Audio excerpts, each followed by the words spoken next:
Hey guys, it's John, and I'm back with another big project today.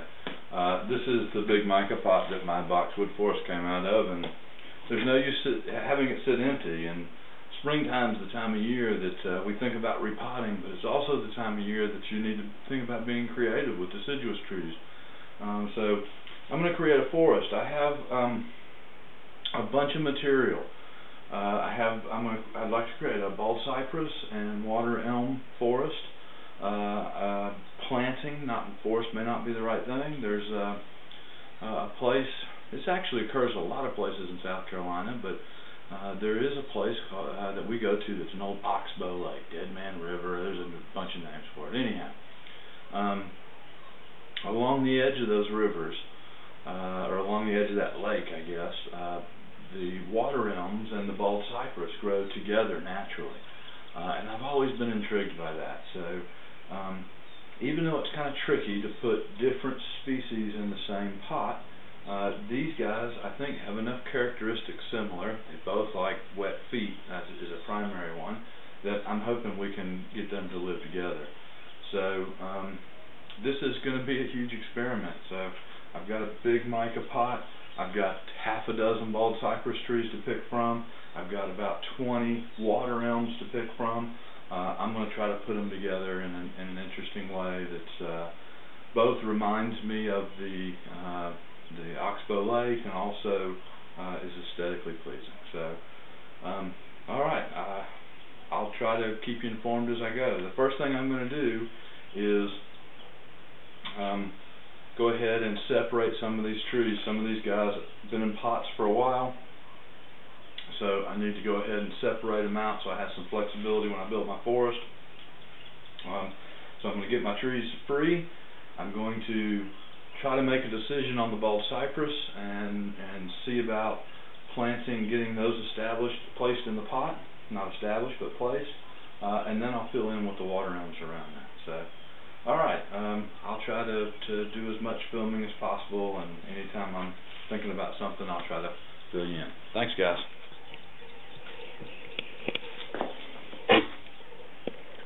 So many additional trees I have there to choose from, so.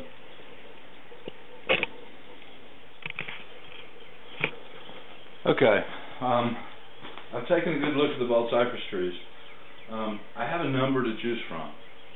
I've chosen these three, and mainly these two, because I feel like they have similar bases, similar shapes.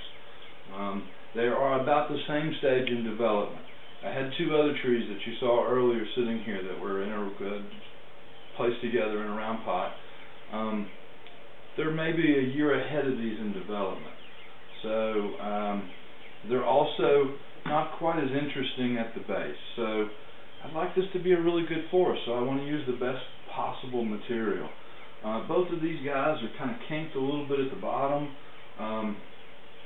Of course, I'll train the top, so what the tops look like now really doesn't mean a whole lot. The one thing that's important is that they're at similar stages. These trees have been collected and grown for 1 year. Now I'll take that back. These actually came from 2 summers ago. So they were collected and had a full growing season, and now we're beginning the second growing season, full growing season. So they are certainly ready to do something with. So, all right. So my next stages will be to unpot these guys, to wash out their roots, and to begin thinking about how I'm going to place these trees. So I'm going to start with the big 3 trees, and then I will place the water elms in around. The water elms are going to be a challenge. They're older material, they have lots of gnarly shapes, and so they're going to be fun playing with. So, alright guys. Guys, I wanted to show you this. I planted this tree at the beginning of last year in pure turfus, just straight turfus, not even sifted from the bag. And of course different people have different opinions, but look at the fine fibrous roots that developed.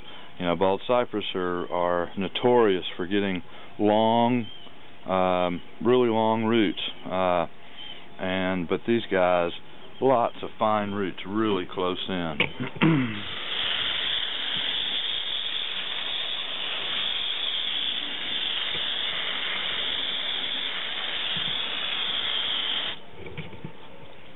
challenge to keep them watered when you plant them in straight turfus, but I think the roots pay off.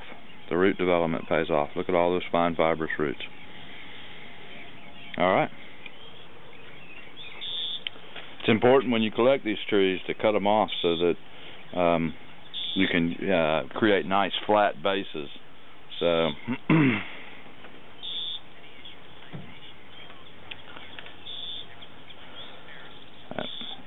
that's going to sit very nice and flat in the pot. Okay, I've played with arranging these. It's oh gosh, probably a good hour since the last time we shot any video here. I have just been working on these water elms and placing them. One of the things that is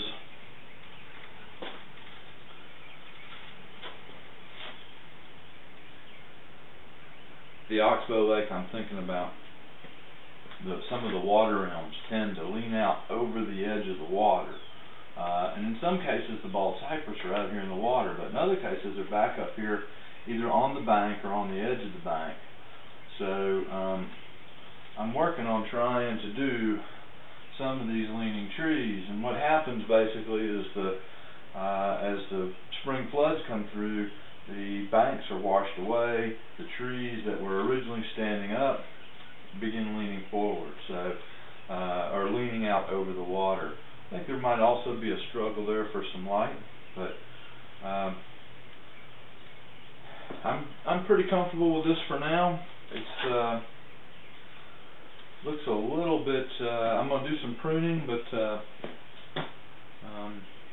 it's a little confused in there. But that's pretty much how it looks. So we'll see. This tree will need to be straight. All right, I'm going to work on trying to get this finished up. Okay guys, this is the finished product.